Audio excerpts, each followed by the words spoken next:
Erdogan, President of the Republic of Turkey. May I request protocol to escort His Excellency?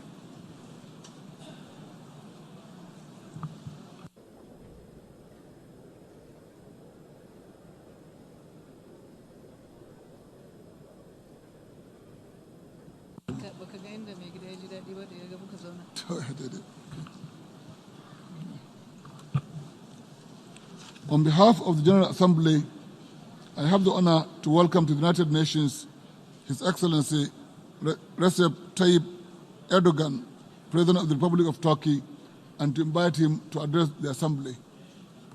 Mr. President.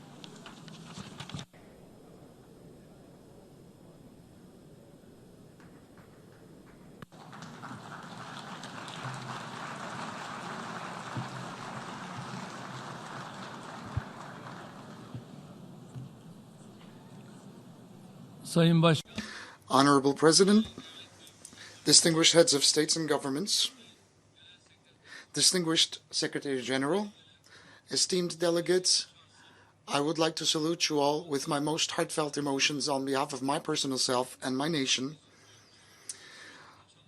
I would like to thank Ms. Espinosa for her successful work over the past year.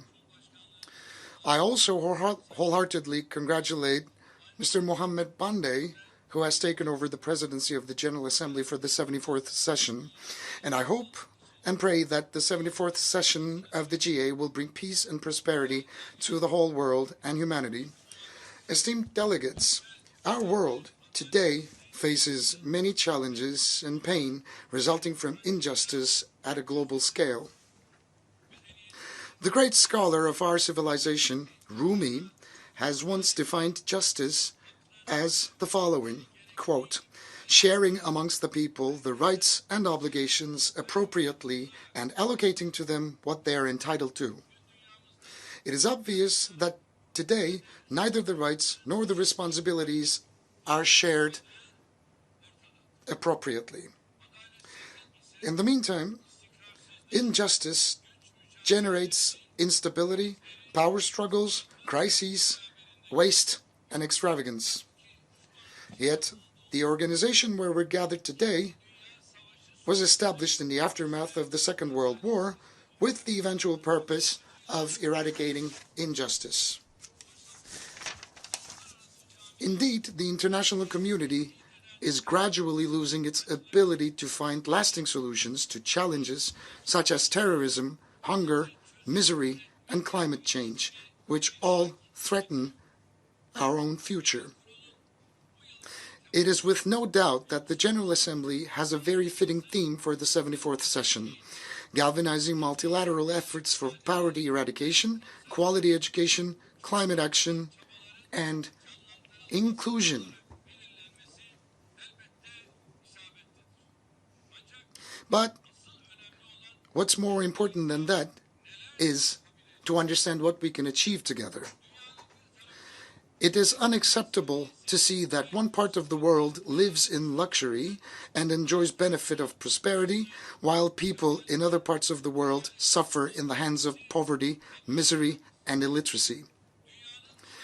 It is painful to see that a fortunate minority in the world are discussing issues such as digital technology, robotics, artificial intelligence, and obesity, whereas more than 2 billion people live under the poverty line and 1 billion people suffer from hunger.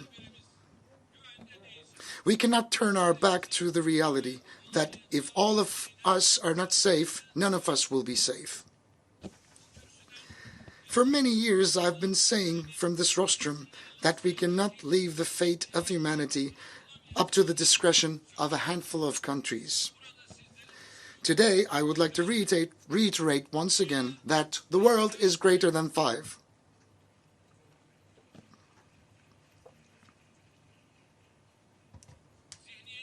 It is nighttime that we change our current mentality, our institutions, organizations, and rules. The inequality between nuclear states and non-nuclear states is alone enough to undermine global balances.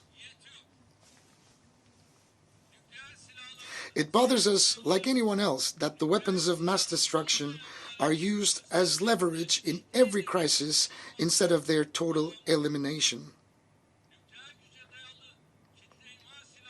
The possession of nuclear power should either be forbidden for all or permissible for everyone.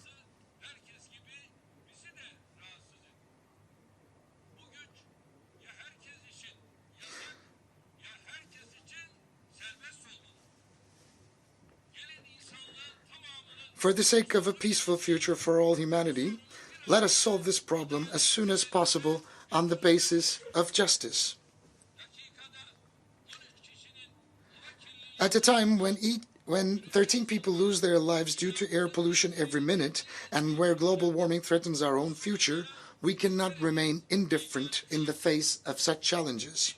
First and foremost, we need to strengthen the United Nations' potential and efficiency. In particular, we should carry out at once the much-needed fundamental reforms in line with the principles of justice and equality within the Security Council. With a proactive and a humane foreign policy, Turkey embraces the rest of the world and strives to find justice-based solutions to our problems. It is not without a reason that Turkey has earned the titles of the most generous country in terms of humanitarian aid, as well as the country hosting the largest displaced persons in the world. The third African Union-Turkey Partnership Summit to be held in Turkey in 2020 will constitute another concrete example of our dedication and our proactive, humane policy. I invite all the countries present under this roof to support our policies and initiatives, which we have formulated on the basis of justice, ethics, and conscience. Esteemed delegates, today Syria has become a place that hurts the most collective conscience of humanity, and it has become a symbol of injustice. Since 2011, the regime and the terrorist organizations, as well as the forces encouraging them, insistently pursue a policy of perpetual crisis. Almost 1 million people were killed and 12 million people were displaced, and half of that population were forced to live elsewhere. And the Syrian crisis has to be ended once and for all. Turkey is the country that has been mostly affected as a result of the imposition of Daesh threat. This terrorist organization has harassed our borders and targeted the very heart of our cities near the borders with suicide bombings, which have killed hundreds of Turkish citizens. Turkey is the country who has inflicted the first and the heaviest blow to the Daesh presence in Syria. With the Operation Euphrates Shield, we have neutralized approximately 3,500 Daesh terrorists, and we have paved the way to the collapse of this terrorist organization in Syria. We are also at the forefront of international efforts to identify terrorists and foreign fighters coming from all over the world to join Daesh through imposition of entry bans and deportations to and from our country. On the other hand, Turkey today is the most generous country in terms of humanitarian aid, taking into consideration the ratio of Turkish official humanitarian assistance to its GDP. We are currently hosting 5 million refugees fleeing conflict, starvation, and persecution. In other words, there are more asylum seekers in Turkey than the total population of 29 states in the United States. 3.6 million asylum seekers in our country are mainly from Syria. I mean, the number of the Syrian brothers and sisters that we are currently hosting in our country well exceeds half of the total population of NYC. We've spent $40 million for the asylum seekers in the last 8 years. But have we received anything as Turkey? Let me tell you. From the EU, we have until so far received, not directly into our national budget, by the way, just through international organizations, which was allocated to Disaster Relief Agency of Turkey and the Turkish Red Crescent, not more than 3 billion euros. 365,000 of the asylum seekers who fled to our country safely returned to the areas we have secured in Syria, such as cities of Jarablus and elsewhere. Nearly half of Syrian refugees are under the age of 18. The number of the Syrian children born on our territory reached 500,000. We're not only providing accommodation to them, but also essential services such as education and healthcare. Unfortunately, the world and the international community is too quick to forget the survival journey that they have embarked upon, ending in the dark waters of the Mediterranean Sea or against the security fences stretching along the borders that they're trying to flee. As you can see, this is the picture of baby Aylan that was beached, which was a long time ago, and it's been forgotten already. No, never forget that this can happen to you, because baby Aylans, there are many baby Aylans. There are thousands of millions of baby Aylans that we need to take measures for. This is a responsibility that we have to rise up to. Only within the first 8 months of this year, we have received 32,000 irregular migrants and saved them from drowning at sea. Also, during the first 8 months of this year, we have spent 58,000 irregular migrants back to their countries, excluding Syrians. And with those fleeing from other parts of the world, Turkey currently hosts 5 million oppressed and victimized people on its soil. Unfortunately, we were left alone in our selfless sacrifice towards asylum seekers. In Syria, there has been no genuine return to the regions controlled by the regime and the terrorist organizations such as PKK, YPG, and Daesh. The parts liberated and secured by Turkey are the only places that the Syrians could have returned to. Today, we face 3 important issues that we need to handle while we're trying to settle the humanitarian crisis in Syria. Number 1, the territorial integrity and the political unity of Syria. And in order for that to be possible, the Constitutional Committee is a very critical element, and it has to be operational in a very effective manner. The beginning of last week, we got together along with my Iranian and Russian counterparts in Ankara, and as a result of the Russian summit memorandum, we've managed to accomplish a significant majority of our targets. When we reach a permanent political solution in Syria, the territorial integrity will be restored once again. And the second important issue is the following. We need to do everything that is possible in order to prevent a possible massacre in the city of Idlib and an immigration influx consisting of 4 million individuals from Idlib. The agreement, the memorandum we reached with Russia in Sochi, still remains valid despite some setbacks. Turkey cannot afford to bear another migration influx. That's why we expect all countries around the world to support Turkey's efforts to ensure security and stability in Idlib. Thirdly,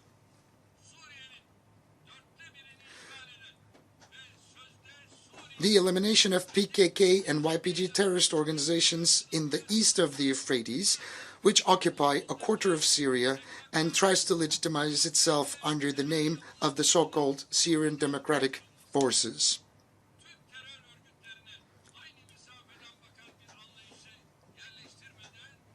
We will not be able to find a permanent solution to the Syrian conflict if we fail to handle all the terrorist organizations with the same perspective. Our talks with the United States with a view of establishing a safe zone in Syria continue. We intend to establish a peace corridor with a depth of 30 kilometers and a length of 480 kilometers in Syria and enable the settlement of 2 million Syrians there with the support of the international community. Here I'd like to show you a map briefing our plans. This is the border of Turkey that you can see, and below you can see the proposed safe zone. If this safe zone, this secure zone, can be declared, we can resettle confidently somewhere between 1 million to 2 million refugees. We can afford that opportunity. Whether the United States or the coalition forces, Russia, Iran, we can all together walk shoulder to shoulder, hand in hand. The refugees can be resettled through saving them from tent camps or container camps. We can take the steps that are necessary forward all together. This is not a burden that we can bear exclusively as the Republic of Turkey. We need to take the necessary measures as soon as possible. If we could extend the depth of this region until Deir ez-Zor, Raqqa line, we can increase the number of Syrians up to 3 million who will return from Turkey, Europe, and other parts of the world to their motherland. We are very much resolute in the realizing of this program, and we are involved in the necessary preparations. We also lead a process for an international conference to be held with the participation of Lebanon, Iraq, and Jordan. We likewise attach a great significance to the prospective success of the Global Refugee Forum to be held in Geneva in December, co-chaired by Turkey. We are of the opinion that a donor conference can be organized under the leadership of the United Nations to support returns to safe areas. There is global need for effective implementation of the Global Compact for Migration and the Global Compact on Refugees adopted last year at the United Nations. If we succeed to establish an environment, a landscape of trust and stability on the basis of the principles of legitimacy and justice in Syria, we will also help neighboring Iraq relieve itself from her troubles related to both Daesh and PKK presence. I launch an appeal to the entire UN family from this hall to take initiatives as well as to support our ongoing efforts to stop the humanitarian crisis in Syria. Esteemed delegates, the Mediterranean basin, in addition to the tragedies triggered by the Syrian crisis, such as illegal migration, faces further problems due to developments in the Eastern Mediterranean. Despite negotiations of more than 5 decades, the Cyprus question has not yet been resolved due to the uncompromising position of the Greek Cypriots. The Greek Cypriot side pursues an inequitable and an unjust policy of imposition that refuses to share the political power and prosperity with the Turkish Cypriots.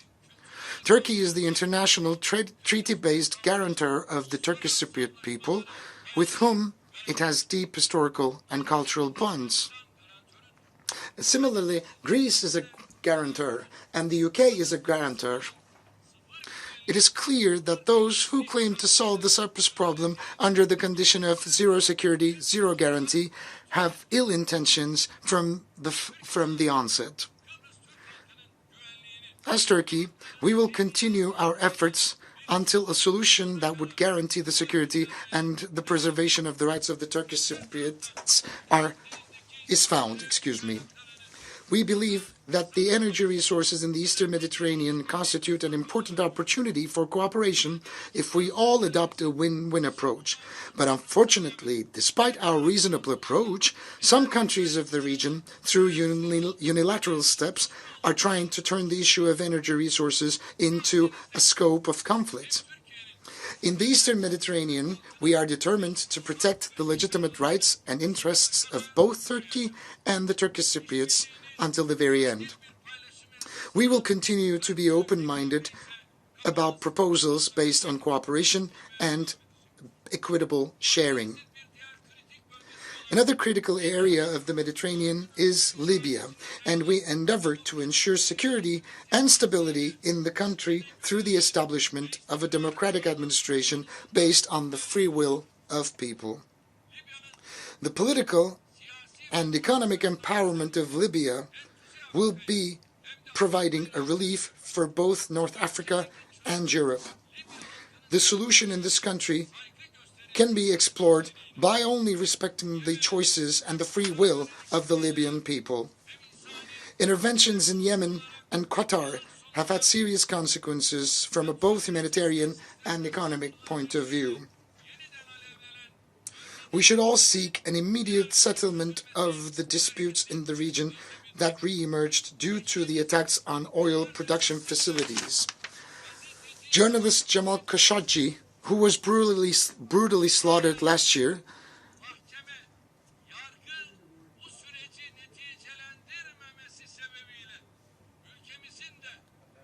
has become a symbol for the need of justice and equality in the region, as the courts have not reached yet a verdict regarding his demise. And we will keep on following up the developments there, as we are so much committed to this case.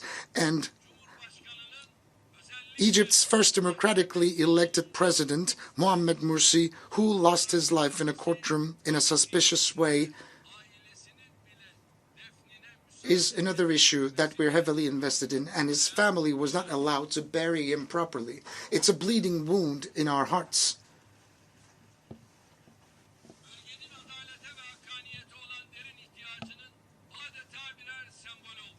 They have both become a deep symbol for the need to equality and justice in the region. We also hope that the discussions about Iran's activities, as well as related threats to this country, will be resolved in a rational framework. Esteemed delegates, today the Palestinian territory under Israeli occupation have become one of the most striking places of injustice. If the images of an innocent Palestinian woman who was murdered heinously by Israeli security forces on the street just a few days ago will not awake the global conscience, then we are standing at a point where words are not sufficient. I'm quite curious. What about this map of Israel? Where is Israel? Where does the land of Israel begin and end? Look at this map. Where was Israel in 1947? And where is Israel now? Especially between the years 1949 and 1967. Where was Israel and where is Israel now? Look, this is 1947, the land of Palestine. There's seemingly almost no Israeli presence on these lands. The entire territory belongs to the Palestinians, so the map suggests. But the year 1947, the distribution plan takes place, gets ratified, Palestinian lands start shrinking, and Israel starts expanding. And from 1947 to 1967, Israel is still expanding, Palestine is still shrinking. And today, the current situation, there is seemingly no Palestinian presence. The entire land belongs to Israel. But would it suffice Israel? No. Israel is still willing to take over the remaining of the land, but what about the United Nations Security Council? What about the United Nations? And what about the resolutions therein? Are those resolutions being activated? Are they being implemented and enforced? No. So we have to ask ourselves, what does the UN serve?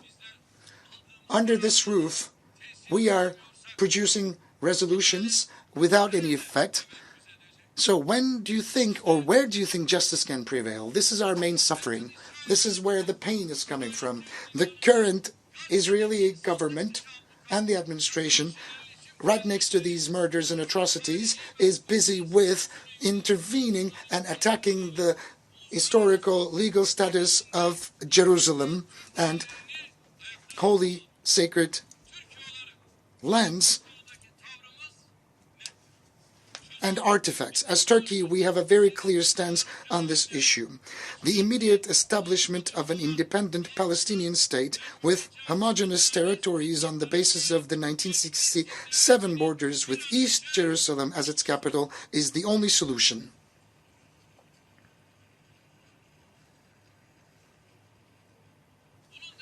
Any other peace plan other than this will never have a chance of being fair, just, and it will never be implemented. Now, I'm asking from the rostrum of the United Nations General Assembly, where are the borders of the State of Israel? Is it the 1947 borders? The 1967 borders? Or is there another border that we need to know of?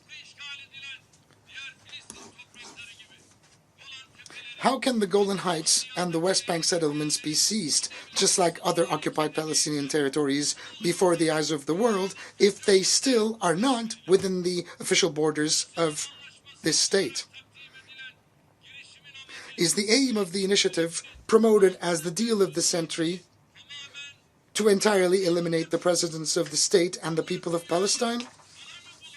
Do you want another bloodshed? All actors of the international community, in particular the UN, should provide concrete support to the Palestinian people beyond more promises. In this regard, it's very important for the United Nations Relief and Works Agency for Palestinian refugees in the Near East to continue its activities effectively. Turkey will continue to stand by the oppressed people of Palestine as she has always done.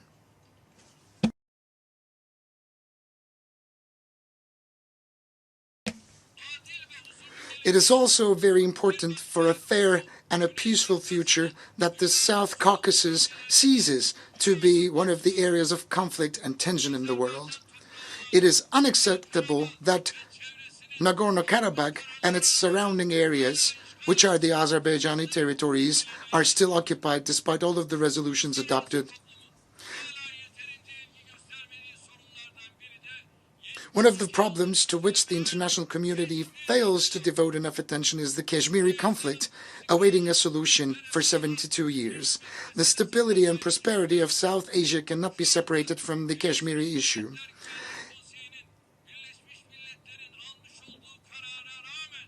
Despite the resolutions adopted by the United Nations Security Council, Kashmir is still besieged and 8 million people are still stuck in Kashmir. They cannot get out. In order for the Kashmiri people to look towards a safe future with their Pakistani and Indian neighbors, it is imperative to solve this problem through dialogue on the basis of justice and equality instead of conflict. Another issue that the world seems to remain indifferent is the humanitarian tragedy Rohingya Muslims are currently facing. The Independent Commission of Inquiry established under the United Nations has recorded the existence of a genocidal intent behind the events perpetrated in Myanmar's Rakhine State. Turkey will continue to carry out its initiatives and endeavors to ensure the security and fundamental rights of the Rohingyas, as well as the humanitarian relief activities we have undertaken since the first day. The invasions, the conflicts, and terrorist activities that continued in an uninterrupted fashion for almost 4 decades in Afghanistan have led to significant challenges at a global level. It is now time for peace and security to be restored. This is up to us to assume responsibility and take up action. Esteemed delegates, today one of the biggest threats to global peace and stability is the skyrocketing racist, xenophobic, discriminatory, and anti-Islamic rhetoric